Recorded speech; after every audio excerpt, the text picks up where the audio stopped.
அறிவியல் தொழில்நுட்பம் அசுர வளர்ச்சி கண்டுள்ள 21ஆம் நூற்றாண்டிலும் மனித நேயத்தை உலுக்கும் கொத்தடிமை முறை ஒரு சமூக சாபமாக நீடிக்கிறது. கொத்தடிமை தொழிலாளர்கள் தினத்தை முன்னிட்டு அது குறித்த ஒரு தொகுப்பை பார்ப்போம். கொத்தடிமை முறை என்பது வறுமையையும் கடனையும் பயன்படுத்தி ஒரு மனிதனின் அடிப்படை சுதந்திரத்தை பறிக்கும் ஒரு நவீன அடிமைத்தனம். ஒரு நபர் தான் பெற்ற கடனை திருப்பிச் செலுத்த முடியாத சூழலில் அந்த கடனுக்கு பதிலாக அவரையோ அல்லது அவரது குடும்ப உறுப்பினர்களையோ குறைந்த ஊதியத்துக்கோ அல்லது ஊதியமே இல்லாமலோ சுதந்திரமின்றி வேலை செய்ய வைக்கப்படுவது கொத்தடிமை முறையாக வரையறுக்கப்படுகிறது. இதில் கடன் அல்லாது சாதி உள்ளிட்ட காரணங்களும் அடங்கும்.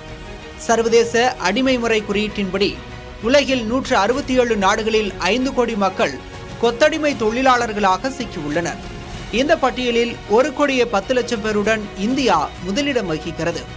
சீனாவில் 57 லட்சம், வடகொரியாவில் 26 லட்சம், பாகிஸ்தானில் 23 லட்சம் மற்றும் ரஷ்யாவில் 19 லட்சம் பேர் இக்கொடுமைக்கு ஆளாகியுள்ளனர்.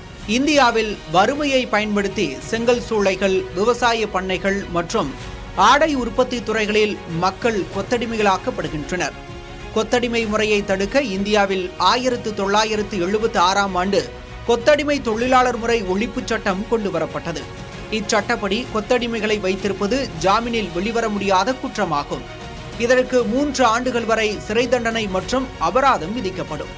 தமிழ்நாட்டில் கொத்தடிமை தொழிலாளர் முறையை ஒழிக்க அரசு நடவடிக்கை எடுத்து வருகிறது. இதற்கென்று மாவட்ட அளவிலான கண்காணிப்பு குழுக்கள் உருவாக்கப்பட்டுள்ளன. 2024 ஏப்ரல் முதல் 2025 ஜனவரி வரையில் தமிழ்நாட்டில் மட்டும் 196 கொத்தடிமை தொழிலாளர்கள் மீட்கப்பட்டுள்ளதாக தெரிவிக்கப்பட்டுள்ளது.